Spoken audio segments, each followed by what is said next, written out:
Ronald S. Hendel, When the Sons of God Cavorted with the Daughters of Men.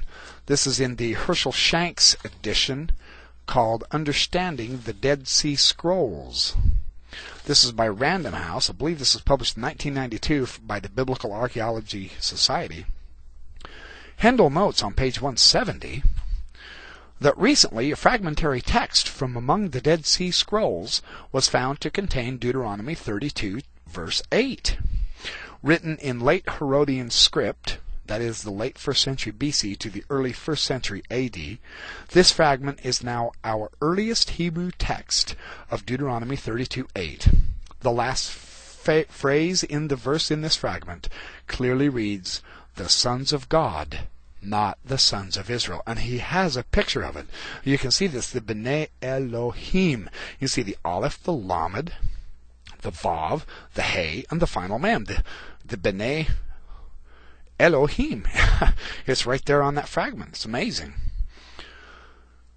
This Sons of God reading, preserved in Greek in the Septuagint, but not in our received Hebrew text, seems clearly to be the authentic original reading. Apparently, now listen to what Hendel says. Apparently, somewhere along the line in the transmission of the standard rabbinic Bible, someone felt the need to clean up the text by literally rewriting it and substituting sons of Israel for the original sons of God in Deuteronomy 32:8. This is amazing. The sons of God were not only present at the beginning of the world, they also figure importantly in the division of the nations. And this is what I was saying the Zohar reminded me of. They've changed this down to heavenly emissaries or angels. No, the original text in the Dead Sea Scrolls themselves were the sons of God. According to the following verse, Yahweh chose Israel as his own portion, implying that each of the other deities who were the sons of God also received a nation to rule over. And this would make sense of the division of the nations according to the numbers of the sons of God. We can see in this passage an indication that the sons of God at one time played a far more important role in the early history of humanity than is generally remembered in the biblical traditions.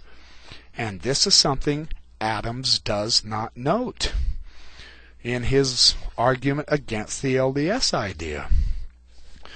So there's another archaeological material. Now, in textual criticism, Emmanuel Tov, Textual Criticism of the Hebrew Bible, an absolutely breathtaking scholarly work, Fortress Press, Minneapolis.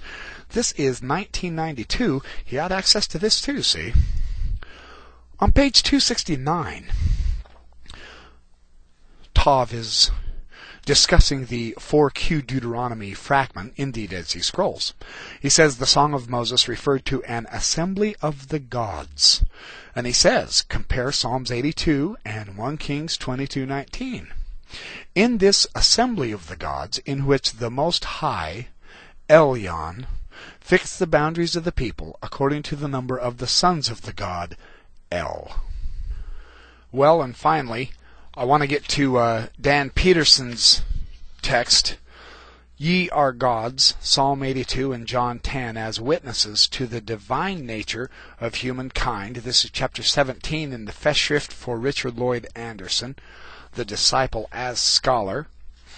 This is this is the year 2000. So he had access to this also. On the Divine Council, discussing this, he shows how William F. Albright noted it is absurd to try to isolate any aspect of Hebrew literature from Canaanite Phoenician influence. From 1700 to 1200 BC, the entire area from Ugarit in the north to the south of Palestine was a cultural unit, and Ugarit was Canaanite culturally, if not politically. And the Adat El, the Council of the Gods from the Ugaritic materials, of course, is incorporated into the Israelite pantheons and the Israelite concept of the Divine Council or the Assembly of the Gods. Now Mullen, who is the leading authority, this is on page 486, Mullen, who is the leading authority on the subject, was a common religious motif in the cultures of Egypt, Mesopotamia, Canaan, Phoenicia, and Israel. this concept of the divine council.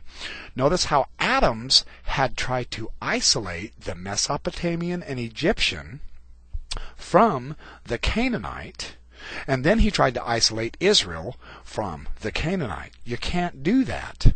Mullen says all of the cultures are involved with Israel. In fact, the amazing uniformity across considerable distances of time and space is clear from the relatively late Dead Sea Scrolls. Peterson says this on page 486. He judges in the council of gods and men, in the heights of the heaven is his reproach, and in all the foundations of the earth the judgments of his hand. This is the 4Q511 fragment. Mullen observes the parallels between the council motifs in Mesopotamia, Canaan, and Israel clearly show that the concept of the divine council must be taken as one which was common to the ancient Near East. This is precisely an archaeological confirmation of Joseph Smith's ideas. It's very powerful, and it's being twisted by Adams. I don't think with a malicious intent. I just think Adams I believe he's uncomfortable with this idea that it's such a powerful archaeological confirming point of Joseph Smith's restoration theology. Indeed, the pre-exilic literature, this is on page 487 of Peterson's wonderful study, very extensive.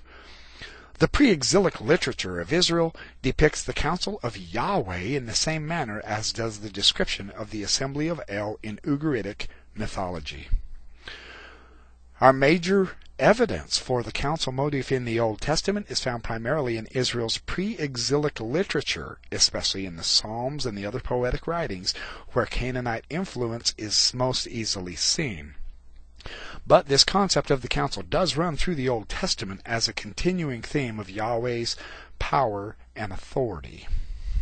And then he describes El in the Ugaritic texts. I want to skip some of that. And the sons of God in the Old Testament. The Canaanite term was the sons of God, of course, the assembly of the God. And this parallels the Hebrew Bible.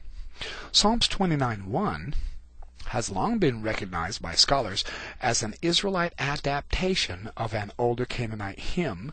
Members of the council are referred to as the Bnei Elim, the sons of God. Now, the King James translation renders this phrase as the mighty. And the same Hebrew phrase occurs at Psalm 89:6, and here the King James Version translates this as the sons of the mighty. But neither rendition is adequate. You see, this is Joseph Smith's idea when he said, I believe the Bible as it originally came forth, but later translators and transcribers have changed the meaning through translation. Dan Peterson shows some excellent evidence of this on page 490.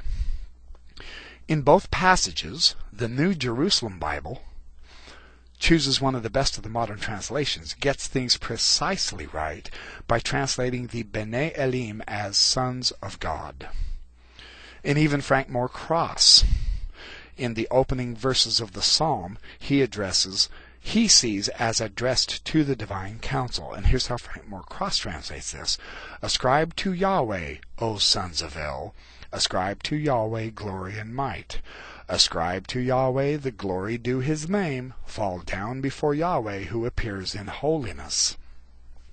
In Genesis 6, verses 2 and 4, and Job 1, verse 6, and Job 2, verse 1, the members of the divine council are designated